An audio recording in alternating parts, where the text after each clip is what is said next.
તમે રામ મંદિરના સોંગ તો ઘણા બધા સાંભળ્યા છે, કારણ કે આ સોંગ રહ્યું ને એ તમે નહીં સાંભળ્યું, કારણ કે આ સોંગ રહ્યું આ કલાકારનું નામ છે પૂનમ ગઢવી, અને આ પૂનમ ગઢવીના તમે સોંગ નહીં સાંભળ્યા, કારણ કે આ પૂનમ ગઢવીને સોંગ અને મિત્રો એની ગાવાની સ્ટાઇલ બધાથી અલગ છે.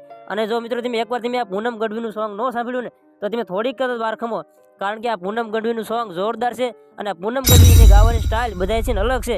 અને તમે ન સાંભળ્યું ને તો ખરેખર તમને મજા આવી જશે. અને આ છોકરી એટલે કે આ પૂનમ ગઢવી રામ મંદિર માટે જોરદાર રીતે સોંગ ગાયું છે, કારણ કે એમને પહેલાં પણ ગાયું હતું અને અત્યારે પણ ગાયું છે, અને ફરી વાર રામ મંદિર માટે જોરદાર સોંગ ગાયું છે, કારણ કે રામ ભગવાન અયોધ્યાની અંદર બિરાજમાન થઈ ગયા છે અને રામ ભગવાન માટે જોરદાર રીતે સોંગ ગાયું છે.